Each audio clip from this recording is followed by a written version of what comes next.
Hello friends, welcome again. Friends, in this video lecture, today we want to discuss Dante as a critique. We are going to discuss Dante's contribution to English criticism. But before we move forward, I request all my dear students to please subscribe to this channel and click on the bell icon so that whenever I upload some new videos on English language and literature, you might get the notifications on your devices. So friends, with this request, let's begin. Dante Alighieri was an Italian poet. He was an Italian scholar. He was a critic who developed a very detailed, comprehensive theory on the medium of poetry. Before Dante, there were some critics who lived in Greece like Plato and Aristotle and Longinus. They have discussed poetry, the nature and elements of poetry in their own manners. Like Plato discussed, he developed the theory of imitation, mimesis. Aristotle developed another theory of tragedy. Longinus, a Roman and Greek critic, he developed his theory of sublimity in poetry. But no other critic except Dante has written a comprehensive treatise, a comprehensive critical document on the medium of poetry. Medium means the tool of expression which the poets adopt. The poets write their poetry in their own language. So what should be the ideal medium, or what should be the ideal language of poetry? This has been discussed by Dante in his critical treatise. Dante has popularized the use of native language or the mother tongue in poetry. Dante was born in Florence, in Italy, in 1265, and he became an Italian poet and critic of very high reputation. Friends, he began his career as a writer when he was very young, and he has written some important poetic and critical works, as you can see on the screen. Vita Nuova, which is a collection of his love poems. They were written when he was very young, and these poems earned him a reputation among his fellow readers as a very dominant critic of his time, dominant poet of his times. Another important work, which is a critical work written by Dante, is the Vulgari Eloquentia. It is written in Latin language. It is a critical treatise on the use of language. And in this video lecture today, we are going to discuss the Vulgari Eloquentia, which is a critical treatise on the use of language.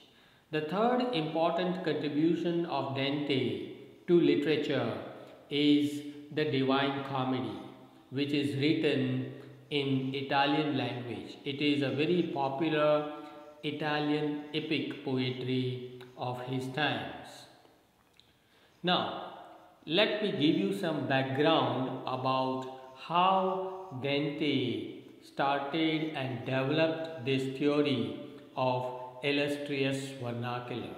Vernacular means the native language.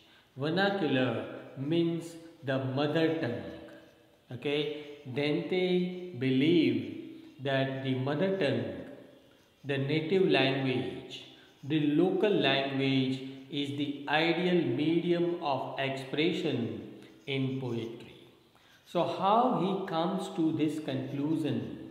To get and to understand this, let's have some background details about Dante's life.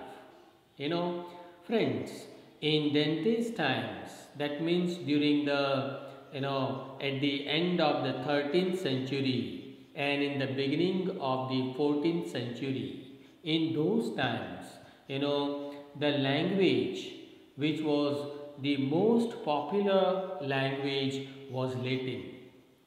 Latin was the language of the learned people. It was considered as the language of fashion. Okay, so Latin was a more important language in comparison to other languages in the times of Dante. Despite there was much dominance of Latin, despite this dominance, still there were some dialects, some local languages, they were existing in Italy as such, and these local languages were known as vulgar languages. Okay, these vulgar languages or the dialects were spoken largely and mostly by the uneducated people, by the lower class people. Those who did not get much education, they did not know this Latin language. Okay, so they were using their mother tongue. Okay, they were using their own dialects, and these dialects were known as vulgar languages in those times. However, these vulgar languages developed slowly and gradually, and they became prominent during the 13th and 14th century. Despite the many and varied forms of vulgar languages, Italians, the people living in Italy, they could understand one another, although Latin had become very foreign to them. So most of the public, the citizens of Italy, they were speaking these local languages, okay, and they could communicate easily in their own languages, not in Latin, okay, and the Italian language developed as an important counterpart to Latin during the 13th and 14th century. Dante, in his personal life, was very much active in the politics of his times. Okay, and he had some problems, he had some conflicts with the political parties of his times, and as a result, he was exiled from his country, from his city Florence. Okay, he was banished from the city of Florence because he had some conflicts with some political parties. And during his exile to other countries, he left his own country, Italy, and he started traveling across other countries of Europe. And during this exile, he came in touch with other poets of other countries. He came in touch with some different cultures, different people, different societies who were speaking their own local languages. Okay, the impact of this exile influenced Dante's perception, Dante's understanding of different dialects all throughout Italy and the surrounding countries. And he observed these languages, he studied these languages, and he observed and studied the different styles, different communication styles, adopted by other poets of other countries. Dante began to appreciate the beauty and importance of the vernacular. It was during these times when he was banished from his country, he started traveling to other countries, surrounding countries. It was during this time that he realized that as far as writing poetry is concerned, vernacular means the local language, the mother tongue, the native language. Vernacular is very important in writing poetry. Before Dante, only appreciated Latin because it was the language of noblemen. Latin language was considered as the language of the noble people, language of the clergymen, and the language of the educated and the scholars. Okay, so the power of Catholic Church in those times in Europe had made Latin the language of authority. Okay, the Latin language was considered as the standard language of poetry in those times. The scholars and the authorities, church authorities, Christian authorities, they all used Latin in their own official work and business. But Dante understood the importance of vernacular, the importance of the local language, Italian language, and he found this Italian language as illustrious, as cardinal. Cardinal means very important and illustrious means ideal. He tried to persuade, he tried to convince the aristocracy, means the royal people, of the importance of vernacular. Dante wrote this critical treatise which is entitled as the Vulgari Eloquentia in Latin language, no doubt. And he argued for the nobility, for the importance of vernacular in literature, in poetry. Dante later on wrote this Italian epic, the Divine Comedy, in his own native language. And by writing this epic in his own native language, he proved that one can write great poetry in using his own mother tongue, using his own illustrious vernacular. Okay, so in this essay, the Vulgari Eloquentia, he has spoken about the importance of mother tongue or the importance of vernacular in poetry, in literature.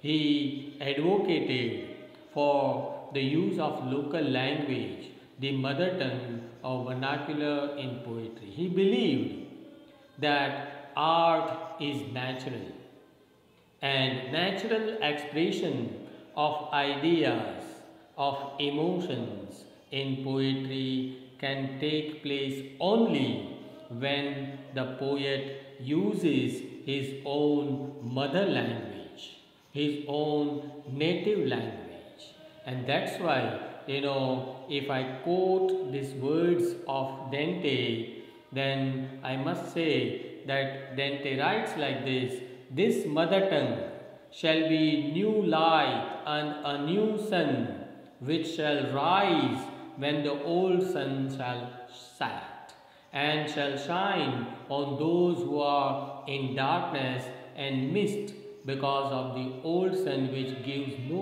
light to them." So here Dante compares Latin and the vernacular, the local language with the old son and the new son. According to him, the old son, that means Latin, is going to die someday.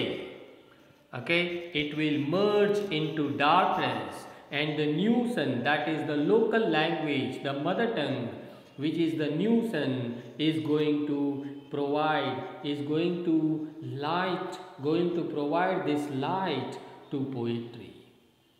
Dante wrote his epic poem, the Divine Comedy, in his own native language, okay, and not in Latin. He knew Latin language, but he used his own mother tongue while writing the Divine Comedy. Why?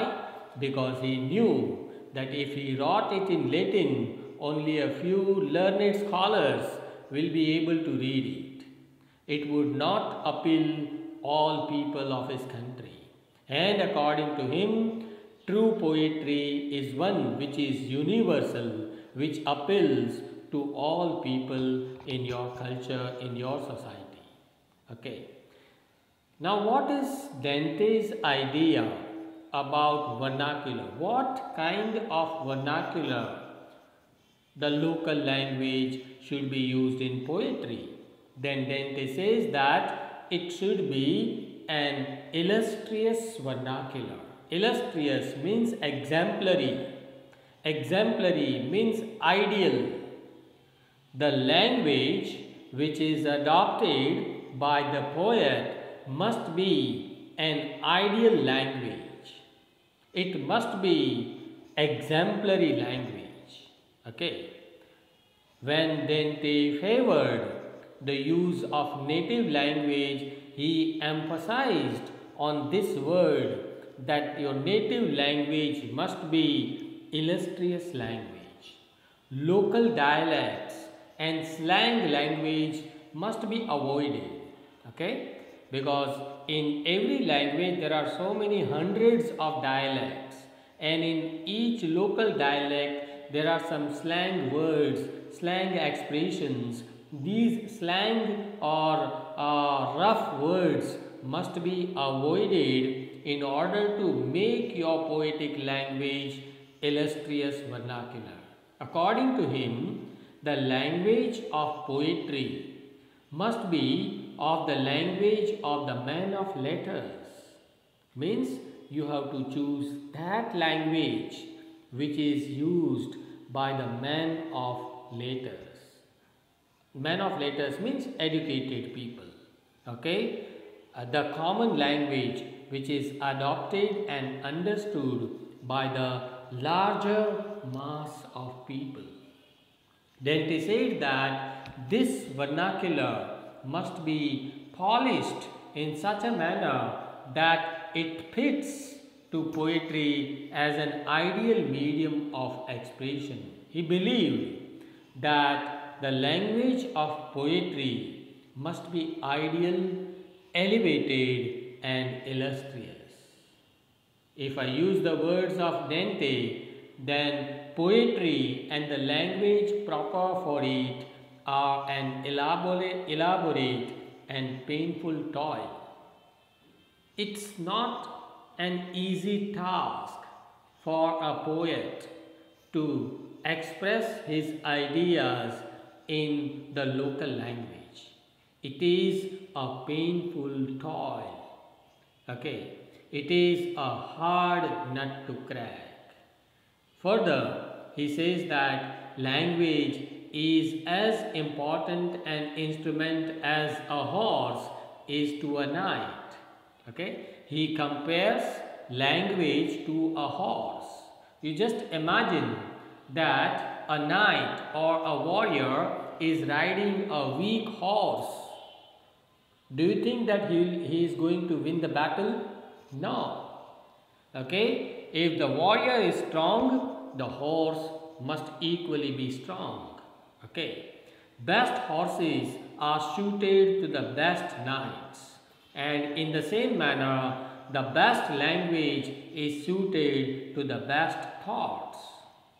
Poetry must have great thoughts and at the same time best illustrious vernacular. Okay, how to make your local language illustrious vernacular, how to make your native language illustrious, elevated or ideal language.